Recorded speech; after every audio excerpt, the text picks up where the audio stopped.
Welcome to NarrativeNook audio tales where enchanted stories come to life. If you enjoy our stories, please subscribe, like and share to support our channel. Enjoy listening.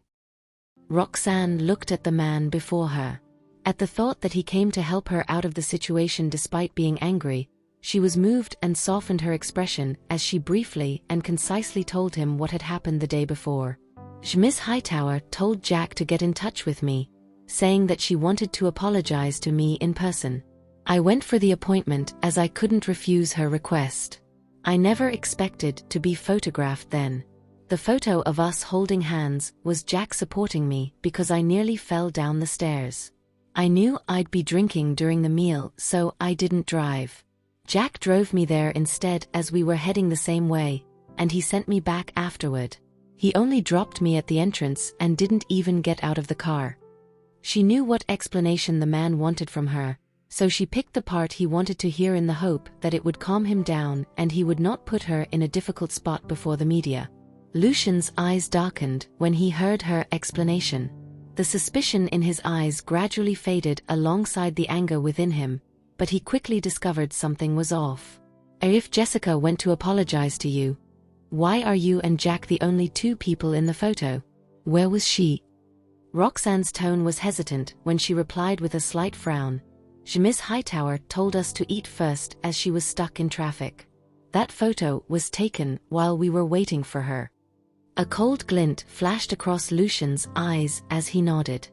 Today's news is truly just a misunderstanding. You don't need to be angry about it, Mr. Farwell, so go back quickly. Roxanne urged with furrowed brows when she noticed someone filming in the corner. Lucian followed her gaze and narrowed his eyes dangerously when he saw the camera in the corner. Seeing that, the reporter holding it trembled, got up in fear, and ran away. Only then did Lucian turn around. Can you get in the car now, Ms. Jarvis? He asked indifferently. Roxanne did not expect him to be so insistent and felt a little helpless. There are enough people involved in this matter. I don't want it to affect people who have nothing to do with it. As her words fell, she saw the man's eyes darkening and tensed up involuntarily. Such small trouble can't affect me. Lucian grabbed her wrist and led her in the direction of the car. Nor do I want to be just an irrelevant person in your eyes. Roxanne felt her heart skip a beat when she heard that, and by the time she reacted, he had already sat her down in his car. Outside the car window, many reporters merely looked over dumbfoundedly, holding their cameras up but not daring to take any photos. As the car slowly drove away from the entrance of the research institute, those reporters and the crowd were also left far behind. The noise surrounding Roxanne also faded into silence. She could not help but stare blankly at Lucian's impassive profile, and she unknowingly calmed down. Neither of them uttered a single word throughout the car ride. Roxanne did not even ask Lucian where he was taking her, merely contemplating how she was going to clarify the rumors later with narrowed eyes. By the time she snapped back to reality, they had arrived at her house. Rest well at home these 2 days. I'll handle the chaos online and take charge of picking up Archie and Benny, Lucian said solemnly. Roxanne, however, appeared a little hesitant when she heard his words. It's fine. I'll get a friend to pick them up. What if the reporters find the kindergarten?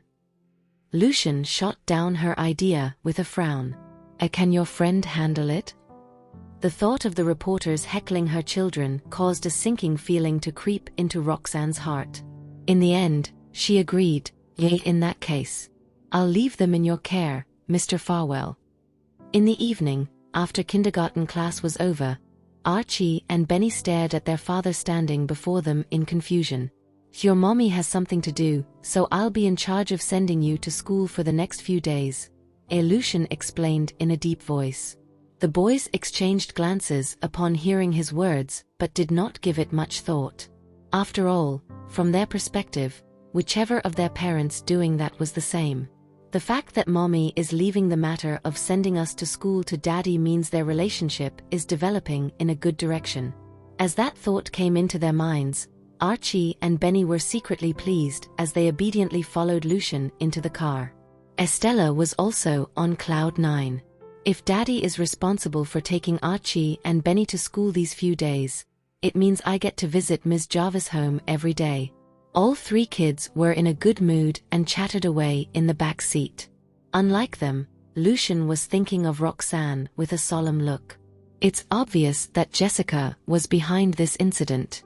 It seems that the lesson I gave to the Hightower family last time wasn't good enough, so she still has the energy to come out and cause trouble. Lucian stopped the car once they arrived at Roxanne's house and brought the 3 children into the mansion. At that moment, Roxanne was preparing dinner in the kitchen while thinking about everything that had happened earlier that day. She was so distracted that she did not notice that the children had returned. Mommy. The kids did not think much of it, merely running excitedly to the kitchen once they had changed their shoes. Only then did Roxanne snap back to her senses and look down at the children with a smile. Benny hugged his mother's thigh innocently. Mommy, why did Mr. Farwell pick us up? Where's Aunt Madeline? Hearing that, Roxanne subconsciously lifted her gaze to look at the man in the living room. She did not expect the children to ask such a question, so she did not prepare an explanation. Similarly caught off guard by the question, Lucian looked at Benny with a frown. After a long while, Roxanne finally came up with a random excuse. Aunt Madeline has to work overtime for the next 2 days and is very busy. Benny noticed his mother was acting strangely, but he figured that she was probably too shy to tell them about her relationship progress with their father, so he simply nodded understandingly. All right then. We'll be good and listen to Mr. Farwell. Seeing that the boy did not ask any further questions, Roxanne breathed a sigh of relief and absent-mindedly patted the children's heads. Meanwhile, in the living room, Lucian noticed that the children were surrounding Roxanne, so he got up, went to the balcony, and called Jonathan. On the other side, Jonathan had belatedly learned the news about Roxanne and was preparing to contact Lucian. Hence, he immediately picked up the call and, without waiting for Lucian to speak, said, I already learned about Dr. Jarvis' matter. I think I should be of help. Lucian smiled when he heard that. I also contacted you for this matter. At present, the netizens were mostly questioning whether Roxanne was qualified enough to join the DeMorris family's project and how she managed to join it. No one knew the answer to that question better than Alfred. If the old man willingly clarified in her defense, the discussions would naturally die down. However, the Queen family would be dragged into the farce as a consequence. Don't worry. Dr. Jarvis' matter is your matter, and your matter is mine as well. My family will definitely help you out. After all, only we can help, Jonathan replied with conviction. Lucian hummed in response. Indeed. This matter can only die down with old Mr. Queen's intervention. Sorry to trouble him, and I'll pay a visit to thank him next time. Jonathan smiled meaningfully when he heard his friend's words. You can't come alone. The person my grandpa is helping is Dr. Jarvis, so you must bring her along. Lucian responded with a light chuckle. I plan on doing that. After engaging in small talk for a while longer, the two hung up. Lucian turned around and went back into the living room. By then, Roxanne was done making dinner and was sitting at the dining table with the children, waiting for him to go over and eat together. A hint of warmth flitted across Lucian's eyes when he saw the scene before him. He walked over and, upon noticing the extra plate and cutlery on the table, asked knowingly, Did you prepare this for me, Ms. Jarvis? Roxanne nodded gently in response. Since I'm troubling you to ferry Archie and Benny to and fro from school for the next few days, Mr. Farwell, you can have dinner at my place.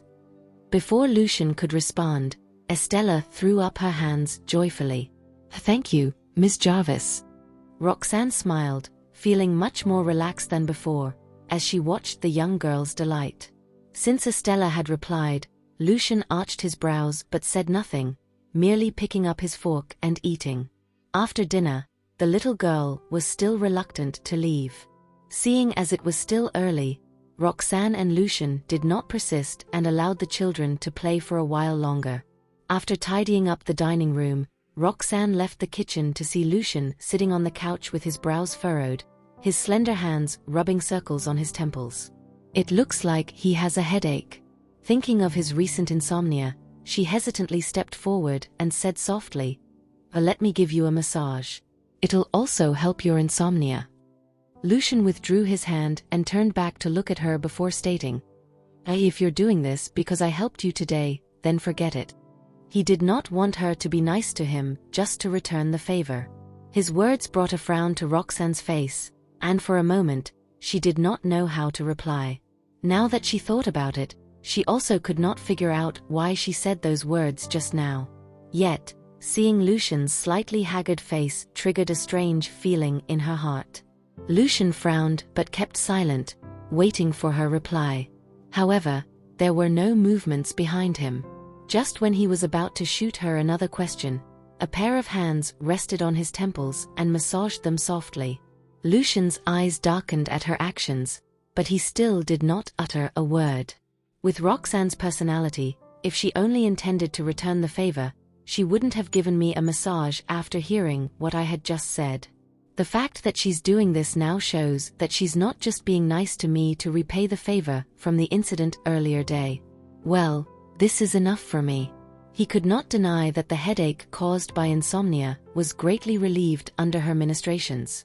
Lucian even felt a little drowsy. Feeling sleepiness threatening to overwhelm him, he raised his hand and grabbed her wrist, pulling her hand down. Roxanne was taken aback by his action. As expected of the top traditional medicine doctor. "My headache is much better."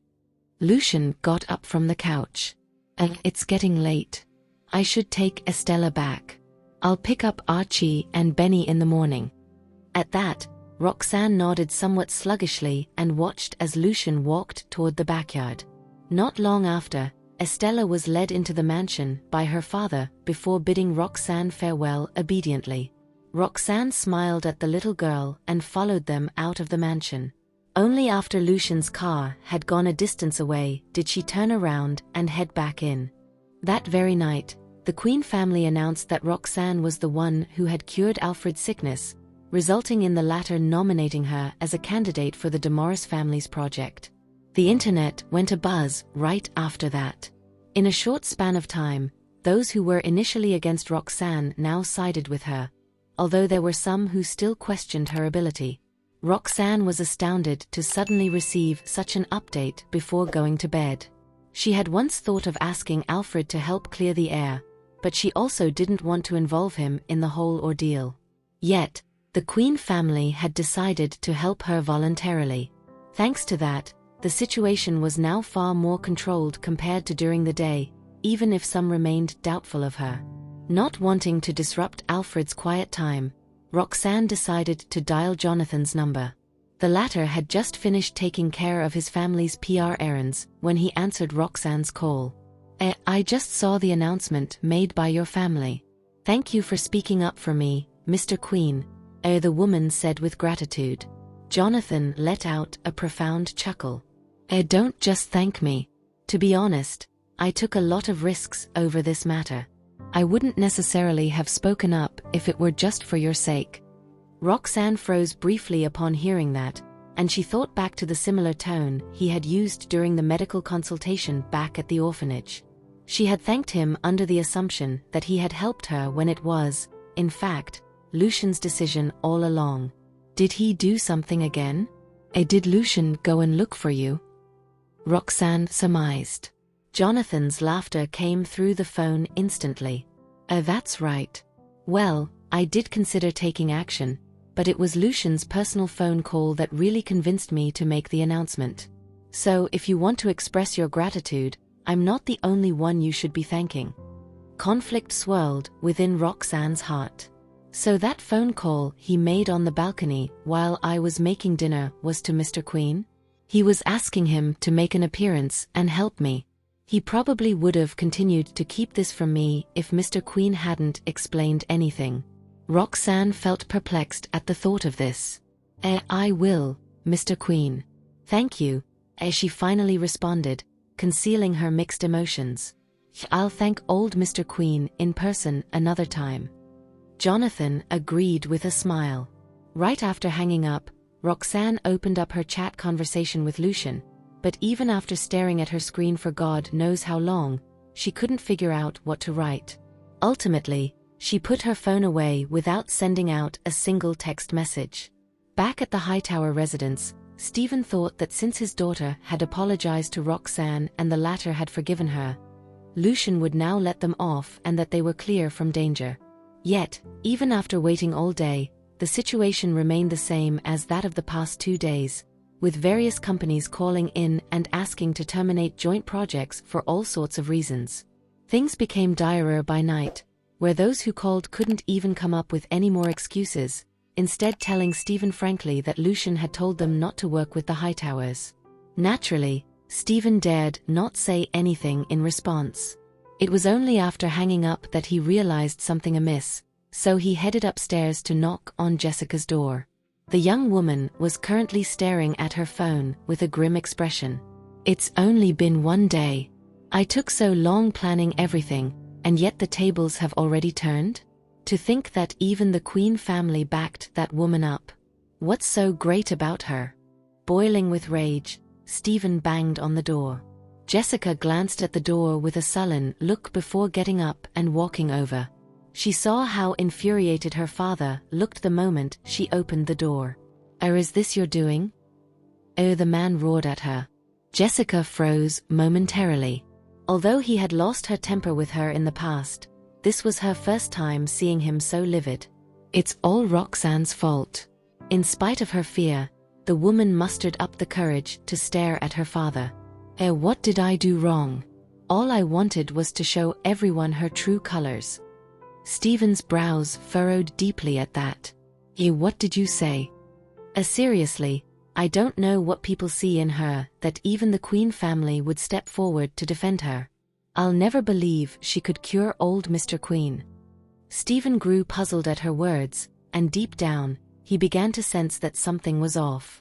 It felt as though his daughter had committed something atrocious unbeknown to him. Feeling his stomach drop upon recalling what Farwell Group had done tonight, he strode into Jessica's bedroom and gazed at her phone screen. Then, he picked up the device to see a string of comments, all of which were about Roxanne. It all started from the 3 photos that surfaced last night. At that moment, Stephen realized that his daughter was behind the whole incident. "You imbecile." With a bellow, he smashed Jessica's phone into bits. The woman jumped in fright and stared at her father. Are you insane? What are you getting all worked up for?" Yet, she received a vicious slap across the face as soon as her words fell. She clutched her cheek and turned to her father in disbelief. "Do you have any idea who has Roxanne's back?" Stephen yelled in fury. It's because you got on her nerves back then that Farwell Group started giving us hell the very next day. Why do you think I told you to apologize to her? But look at what you've done now. Do you think Farwell Group's going to let us off this time?" Jessica was rendered speechless for a moment. That can't be. I know Lucian's fiancé. Why would he ever back Roxanne up?" Seeing that the circumstances had unfolded to such an extent, Stephen could only cling to the last hope he possibly had. "I want you to apologize to Roxanne publicly. Do it now and post it online. We might still stand a chance if you manage to subdue these comments." Despite her reluctance, Jessica knew she had no choice but to concede when Farwell Group was against them. In a matter of minutes, she used another phone to post a public apology on Twitter, citing her jealousy over Roxanne and Jack's relationship as the reason behind her actions. Her words appeared sincere enough, but unfortunately, the post caused nothing more than a small buzz before being flooded by similar comments once again. Even if more people now believed in Roxanne, the suspicions from those who didn't still carry a considerable amount of impact on her. Both Jessica and Stephen's faces turned increasingly pale as the number of comments continued to pick up. Evidently, the situation had escalated to an uncontrollable degree. At this rate, it'll be over for the Hightower family. Jessica's eyes became filled with panic, followed by hatred. It's all because of Roxanne.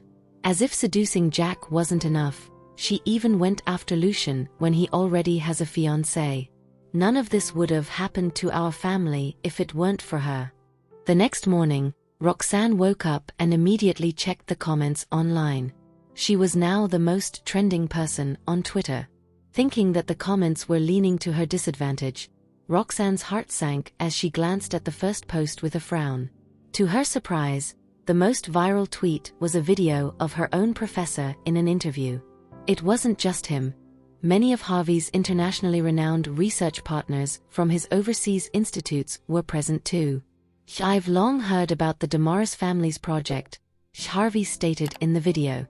"As Janet's professor, I'm extremely proud that my student has been chosen to take part in this project. I've also come across many comments on her medical prowess within the nation. Please give Janet your trust, for she'll be sure to surprise you." The man had a smile on his face, but his eyes looked stern. After he was done speaking, it was the other researchers' turn to give their opinion about Roxanne. Upon seeing those familiar faces, emotion swirled within Roxanne as her eyes began to water. The comment section under this post blew up, but unlike yesterday, most of the comments were of people apologizing to Roxanne. Most of the comments indicated surprise that Roxanne was actually Janet, and those who had never heard of the latter were quickly filled in by other netizens. Janet wasn't as popular in the country compared to Roxanne, but she was still fairly well known internationally, so it was more acceptable for her to be joining the Damaris family project as the former. Thanks to yesterday's news, Roxanne's good looks had added a touch of color to Janet's name. Now, Janet was referred to as the goddess of the medical world by social media. Roxanne hadn't gotten used to the sudden changes in opinions that had occurred overnight. After scrolling on her phone a while longer, she exited Twitter and looked up her professor's contact so she could thank him. Yet, a phone call came from the latter just as she was about to dial his number. The woman picked up immediately. "Professor Lambert. Why didn't you tell me about something this serious? What do you take me for?" Harvey questioned her right away. In spite of his sullen tone, Roxanne felt a sense of warmth well up within her, for she knew he was only worried about her. "I'm sorry, Professor Lambert. It all happened because of me, so..." If she were to disclose her identity as Janet, it wouldn't take long for everyone to figure out that she was Harvey's student. Given the severity of yesterday's comments, the woman was afraid of ruining Harvey's reputation. She didn't want others rebuking him for having such an unethical student. The sudden turn of tides today had to be due to both the Queen family and Jessica's respective statements. "I'm not having any of your excuses. You're my student, and if anyone dares question you, that means they're questioning me too," Harvey declared. Roxanne was moved upon hearing Harvey's words. I understand. Thank you, Professor." Unable to stand seeing her being slandered by netizens online, Harvey softened his tone after giving her a quick lecture. "Give it your all now that everyone knows you're my student. Don't let me down." Roxanne grinned. "I'll do my best. I believe in you," she encouraged Harvey. "Also, that Damaris kid. He's not bad, you know." Professor." Roxanne hurriedly cut him off, knowing what he was about to say. "I have to make breakfast for Archie and Benny. I'll talk to you next time." Harvey stopped at the mention of the two boys. "All right. Say hi to them for me." Okay," the woman responded before pausing briefly. Please thank everyone on my behalf." Harvey readily agreed. Then, they both hung up. A knock came on the door right after the call ended. Roxanne glanced at the time before quickly getting out of bed. She opened the door to find Archie and Benny standing outside. "Are you not feeling well, Mommy?" They asked, staring straight at her. The children would normally be eating breakfast by then, but they had waited much longer than usual that morning only to realize there was no food, nor had their mother left her room. Hence, they made their way over, worried that Roxanne may have fallen sick. Sorry for keeping you waiting. I was just in the middle of a call with Professor Lambert." The woman apologized while caressing her son's heads. Why don't you go heat up some milk? Relieved that she was in good health, the boys headed back downstairs to prepare breakfast. Roxanne then went back into the room to wash up. By the time she was done, her sons had already prepared breakfast, including her share. Upon taking a seat at the dining table, Roxanne suddenly recalled something. Now that the comments are looking better, I won't have to trouble Lucian by getting him to come and pick the boys up. Yet, the doorbell rang just as she was about to dial Lucian's number. As Roxanne stopped tapping on her phone and was just on her way to get the door, the two boys ran ahead in excitement and opened the mansion gates without even looking at the security camera footage. They knew who was waiting outside. A good morning, Mr. Farwell. Archie and Benny greeted in their squeaky voices. Lucian nodded at them. Estella wished the boys a good morning before dashing straight into the house and throwing herself into Roxanne's arms. Miss Jarvis, as she called out exuberantly while clinging to the woman. Roxanne stilled momentarily before beaming and stroking the girl's head. You sure are early today, Essie. The child gazed up at her, looking as though there were stars in her eyes. That's because I couldn't wait to see you, Miss Jarvis. Roxanne felt her heart melt as she heard that, and for a second, she didn't know how to respond to the little girl's adoration toward her. At that moment, Lucian walked in and raised an eyebrow upon seeing the boys' breakfast on the dining table. Not waiting for him to say anything, Archie and Benny took out 2 glasses of warm milk and placed them on the table before turning to him eagerly.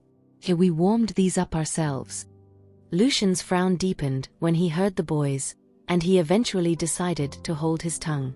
As the children looked on eagerly, Lucian sat down at the table and took a sip of the drink made by Archie and Benny. Estella, too, happily joined her father and drank a mouthful until she ended up with a milk mustache. Archie, Benny, you guys are amazing. She exclaimed. Wow. I've never even made breakfast for myself before. Amused by the look of admiration on Estella's face, Roxanne chuckled and promptly handed her a piece of tissue. Archie and Benny, on the contrary, were feeling mighty proud of themselves after the little girl's compliment. You could have told me if you didn't have time to prepare breakfast. I can always take the kids out to eat, Lucian said in a low voice. Right there and then, Roxanne suddenly remembered why she had wanted to call earlier and turned her attention to Lucian. I've already settled everything on my end, Mr. Farwell. I won't have to trouble you again. As for what she was referring to, the two of them knew perfectly well, while the 3 kids stayed in the dark. All the kids knew was that they'd no longer be able to attend school together, which left them sorely disappointed. Puzzled, Lucian furrowed his brows and glanced at Roxanne. What? I can't believe Roxanne has managed to settle the matter. I left so hastily this morning that I haven't even read the online discussion. Did the Farwell Group's warning to the Hightower family last night work? Was that why everything worked out? Professor Lambert helped me quite a bit, Roxanne said with a smile. That's why it all went rather smoothly.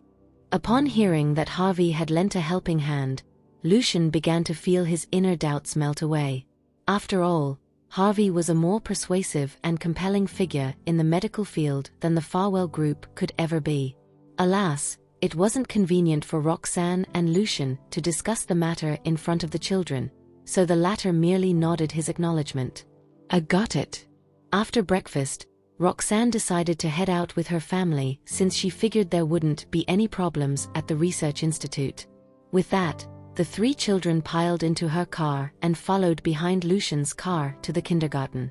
Before long, Roxanne had dropped the kids off with Pippa and watched them walk into school. However, instead of leaving, she turned around to look at Lucian. Thank you for your help in this matter, Mr. Farwell. Surprised, the man cocked a brow in response. That's odd. I did indeed help a lot, but I also made sure to keep everything on the down low. How did she find out about it? Well, I called Mr. Queen up, Roxanne hurriedly explained. Moreover, if it weren't for the pressure from Farwell Group, I doubt Jessica would have apologized to me publicly. In all honesty, Roxanne was shocked when Jessica's public apology went online the night before. Thanks to that, however, Harvey's interview in the morning yielded immediate results. She had always suspected Jessica to have masterminded the controversy, but alas, she couldn't find the evidence to back her speculation up. Furthermore, Jessica wasn't the kind to apologize on her own accord, which could only mean that someone else was pulling the strings. Jack had run off early in the morning to investigate, but since Roxanne had yet to hear back from him, it'd be safe to assume that the matter had nothing to do with the Damaris family. After much pondering, her only conclusion was that Lucian must have stepped in to help. Come to think of it, isn't it strange that he's been helping me out so much in secret? Realizing that Roxanne had already figured out the truth, Lucian knew he didn't have to hide it anymore. Please be more careful if you encounter such a situation again. To that, Roxanne nodded sheepishly in agreement. Meanwhile, in the hotel, Aubrey had also caught up with everything that had happened over the past 2 days. Even though she didn't know who the mastermind was, she was elated when she saw Roxanne getting questioned by the online community. I'm sure that batch won't be able to recover from such a powerful online onslaught. That way, she will eventually be forced to leave the country even if I don't take any action. When that time comes, I'll have Lucian all to myself. As a result, Aubrey continued to pay close attention to the discussions online, thinking that netizens would continue to attack and scold Roxanne. To her horror, everything took a sudden turn later that night.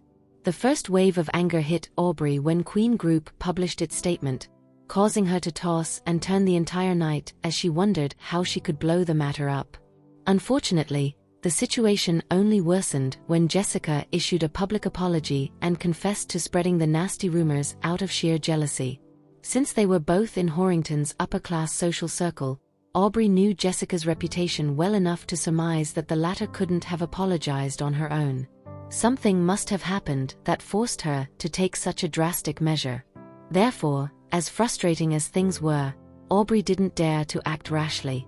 After staying up all night seething with rage, she was distracted when her phone suddenly rang in the morning. Upon seeing that it was an unknown caller, Aubrey hung up the phone without hesitation. From the day before till that morning, she felt like she had been on an emotional roller coaster that sent her plummeting to rock bottom. When Harvey's interview came on, the atmosphere around her became even more frighteningly frigid, so why would she be in any mood to answer a stranger's call? To Aubrey's surprise, she had only just ended the call when she received a text from the same number. "Miss Pearson, don't you want to hear about Mr. Farwell?" The mention of Lucian instantly grabbed Aubrey's attention as she furrowed her brow and carefully weighed her options.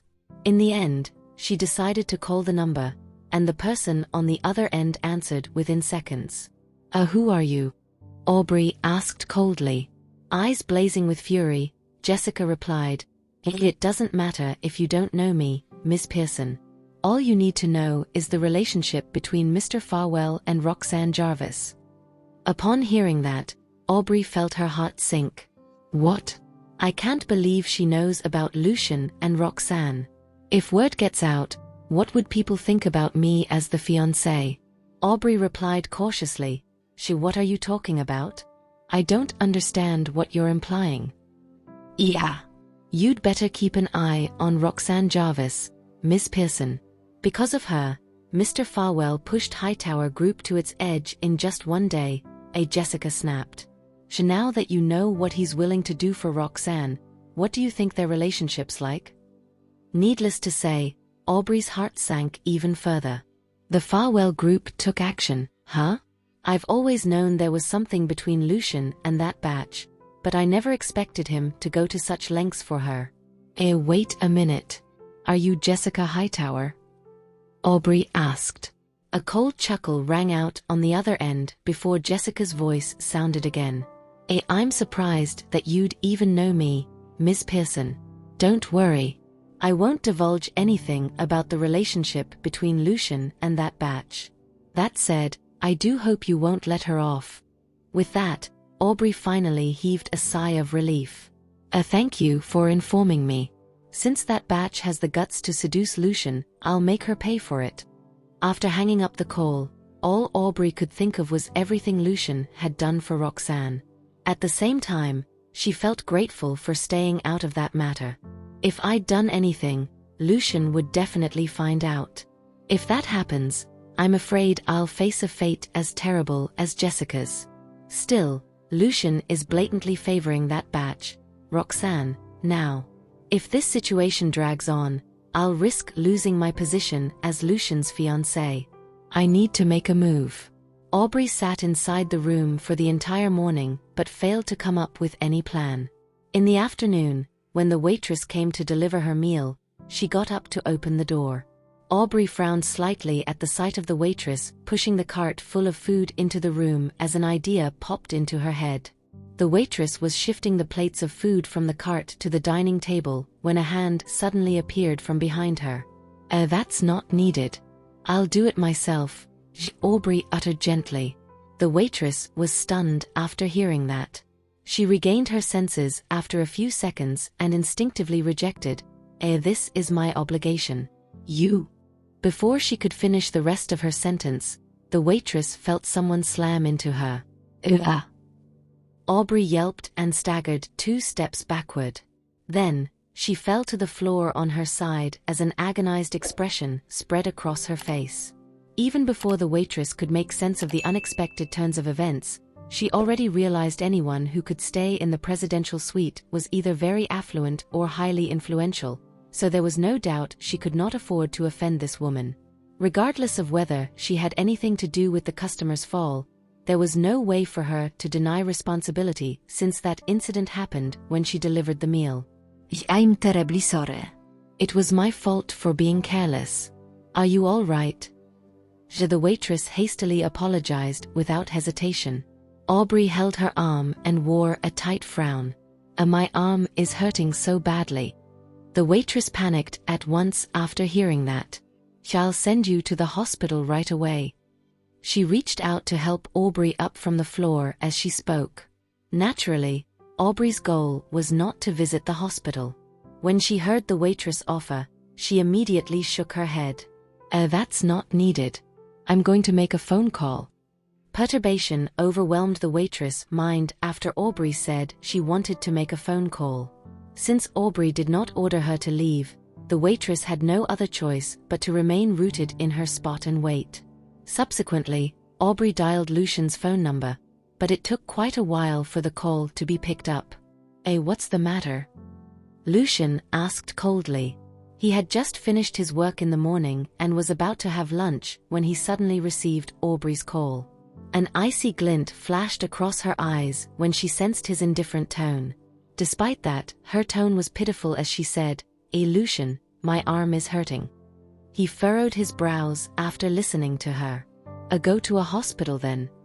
However, Lucian was swiftly reminded of his mother's instruction to take care of Aubrey, prompting him to add, I'll ask someone to send you to the hospital if necessary.